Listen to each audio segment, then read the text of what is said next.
வணக்கம் மக்களே, welcome to our channel. இன்னைக்கு நம்ம மஷ்ரூம் கிரேவி எப்படி செய்யலாம் அப்படிங்கிறத இந்த வீடியோவில் பார்க்க போகிறோம். ஃபஸ்ட்டு ஒரு பாத்திரத்தில் கொஞ்சம் எண்ணெய் விட்டு எண்ணெய் காஞ்சதுக்கப்புறம் கொஞ்சம் கடுகு, கொஞ்சம் சோம்பு சேர்த்துக்கலாம்.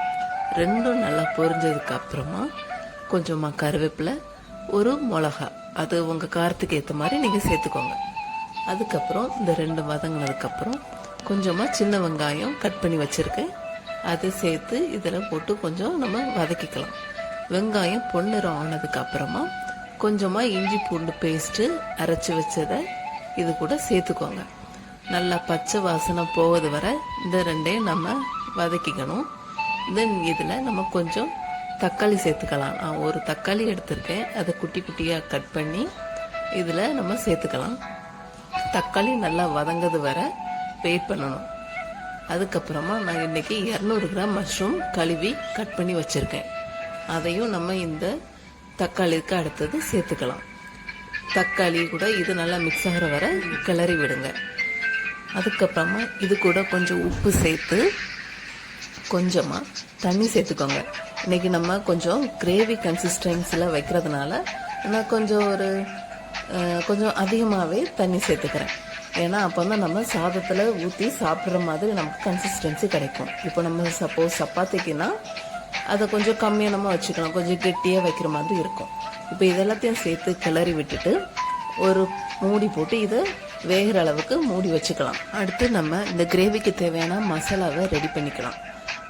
இன்னொரு பாத்திரத்தில் கொஞ்சமாக எண்ணெய் விட்டு அதில் கொஞ்சம் பெப்பர், கொஞ்சம் சோம்பு அண்ட் கொஞ்சம் சின்ன வெங்காயம் இதெல்லாம் போட்டு நல்லா வதக்கிக்கோங்க. அதுக்கப்புறமா இதில் கொஞ்சம் தக்காளி சேர்த்துக்கணும். நான் இதில் ஒரு 2 குட்டி தக்காளி தான் கட் பண்ணி போட்டிருக்கேன். அதை நல்லா வதங்கினதுக்கு அப்புறமா இதில் கொஞ்சமாக தேங்காய் சேர்த்துக்கலாம். தேங்காய் கூட இதுலேயே நம்ம மசாலா கூட சேர்த்துக்கலாம். மஞ்சள் பொடி, வத்தல் தூள், மல்லிப்பொடி, இந்த 3ஐயும் சேர்த்து இதில் போட்டு நல்லா மிக்ஸ் ஆகிற மாதிரி நம்ம வறுத்து எடுத்துக்கலாம். இதில் வத்தல் பொடி உங்களுக்கு காரத்துக்கு எவ்வளோ தேவையோ அந்த அளவுக்கு நீங்கள் சேர்த்துக்கோங்க. இப்போ எனக்கு எங்கள் வீட்டில் சின்ன பசங்க கம்மியாக தான் காரம் சாப்பிடுவாங்க. ஸோ நான் அதில் காரம் கம்மியாக போட்டிருக்கேன். இது எல்லாம் வறுத்து எடுத்ததுக்கப்புறமா இது ஆறுனதுக்கப்புறம் ஒரு மிக்ஸி ஜாரில் போட்டு நம்ம அரைச்சிட்டு வந்துடலாம். இப்போ மஷ்ரூம் வெந்துருச்சான்னு நம்ம செக் பண்ணி பார்க்கலாம். ஆமாங்க, 3/4 வெந்துருச்சு.